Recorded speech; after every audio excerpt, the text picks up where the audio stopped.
राधे राधे दोस्तों, आप सभी का स्वागत है हमारे YouTube चैनल पर। दोस्तों, आज हम सुनेंगे हरतालिका तीज की व्रत कथा।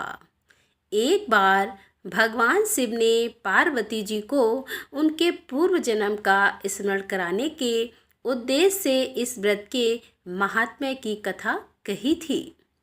श्री भोले शंकर जी बोले कि हे गौरी, पर्वतराज हिमालय पर स्थित गंगा के तट पर तुमने अपनी बाल्यावस्था में 12 वर्षों तक अधोमुखी होकर घोर तप किया था। इतनी अवधि तुमने अन्न ना खाकर पेड़ों के सूखे पत्ते चबाकर व्यतीत किए। माघ की विकराल शीतलता में तुमने निरंतर जल में प्रवेश करके तप किया और वैशाख की जला देने वाली गर्मी में तुमने पंचाग्नि से शरीर को तपाया। श्रावण की मूसलाधार वर्षा में खुले आसमान के नीचे बिना अन्न जल ग्रहण किए समय व्यतीत किया। तुम्हारे पिता तुम्हारी कष्ट साध तपस्या को देखकर बड़े दुखी होते थे। उन्हें बड़ा क्लेश होता था। तब एक दिन तुम्हारी तपस्या तथा पिता के कलेश को देखकर नारद जी तुम्हारे घर पधारे। तुम्हारे पिता ने हृदय से अतिथि सत्कार करके उनके आने का कारण पूछा। नारद जी ने कहा कि हे गिरिराज, मैं भगवान विष्णु के भेजने पर यहाँ उपस्थित हुआ हूँ। आपकी कन्या ने बड़ा कठोर तप किया है।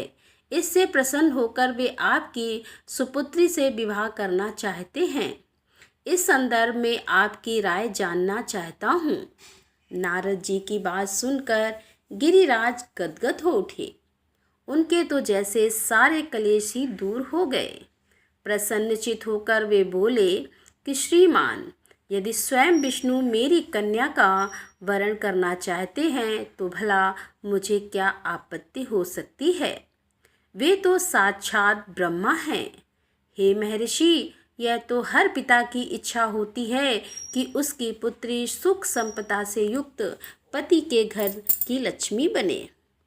पिता की सार्थकता इसी में है कि पति के घर जाकर उसकी पुत्री पिता के घर से अधिक सुखी रहे।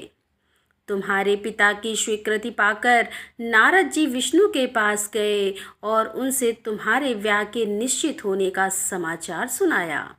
मगर इस विवाह संबंध की बात जब तुम्हारे कान में पड़ी तो तुम्हारे दुख का ठिकाना ना रहा।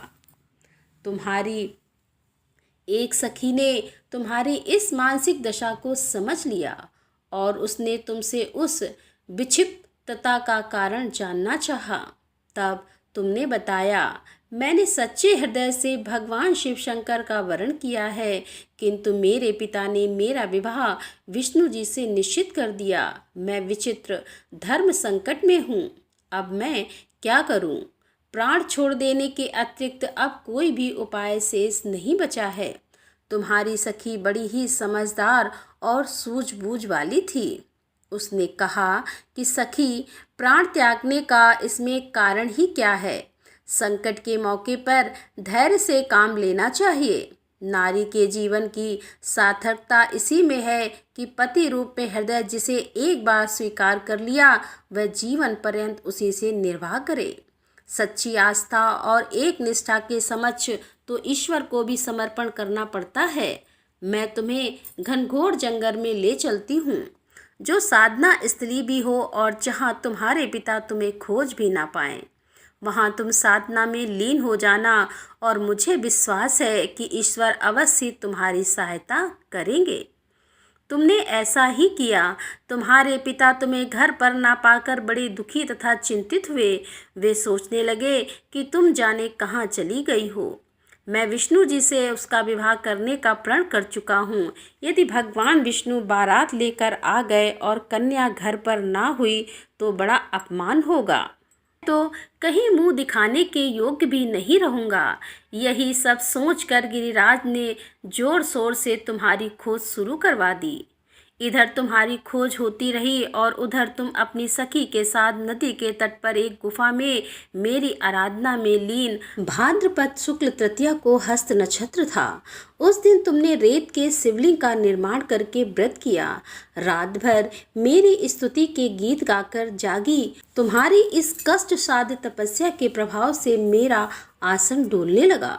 मेरी समाधि टूट गई और मैं तुरंत तुम्हारे समक्ष जा पहुंचा और तुम्हारी तपस्या से प्रसन्न होकर तुमसे वर मांगने के लिए कहा। तब अपनी तपस्या के फलस्वरूप मुझे अपने समक्ष पाकर तुमने कहा, मैं हृदय से आपको पति के रूप में वरण कर चुकी हूँ। यदि आप सचमुच मेरी तपस्या से प्रसन्न होकर आप यहाँ पधारे हैं तो मुझे अपनी अर्धांगिनी के रूप में स्वीकार कर लीजिए। तब मैं तथास्तु कह कर कैलाश पर्वत पर लौट आया। प्रातः होते ही तुमने पूजा की समस्त सामग्री को नदी में प्रभावित करके अपनी सहेली सहित व्रत का पारण किया। उसी समय अपने मित्र बंधु व दरबारियों सहित गिरिराज तुम्हें खोजते खोजते वहां आ पहुँचे और तुम्हारी इस कष्ट साध्य तपस्या का कारण तथा उद्देश्य पूछा।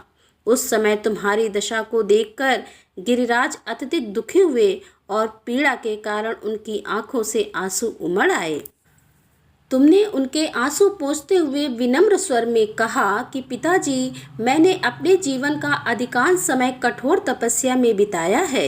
मेरी इस तपस्या का उद्देश्य केवल यही था कि मैं महादेव को पति के रूप में पाना चाहती थी।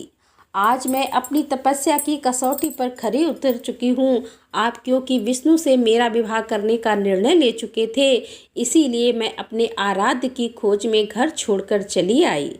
अब मैं आपके साथ इसी शर्त पर घर जाऊंगी कि आप मेरा विवाह विष्णु जी से ना करके महादेव जी से करेंगे।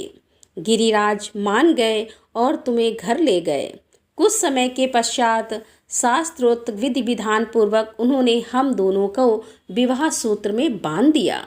हे पार्वती, भाद्रपद की शुक्ल तृतीया को तुमने मेरी आराधना करके जो व्रत किया था उसी के फलस्वरूप मेरा तुमसे विवाह हो सका।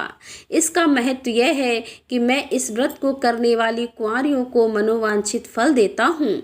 इसीलिए सौभाग्य की इच्छा करने वाली प्रत्येक युवती को यह व्रत पूरी एक निष्ठा तथा आस्था से करना चाहिए। तो दोस्तों, यहाँ पर ये कथा का समापन होता है। दोस्तों, कैसी लगी आज की ये कथा? यदि कथा पसंद आई हो तो वीडियो को लाइक करें और दोस्तों के साथ ज़्यादा से ज़्यादा शेयर करें। और हमारे चैनल पर यदि आप पहली बार आ रहे हैं तो कृपया हमारे चैनल को सब्सक्राइब कर लें और बेल आइकन की बटन को प्रेस करें, जिससे आने वाले वीडियो आप तक सबसे पहले पहुंच सके। धन्यवाद। राधे राधे। जय श्री कृष्णा। हर हर महादेव। जय भोलेनाथ की।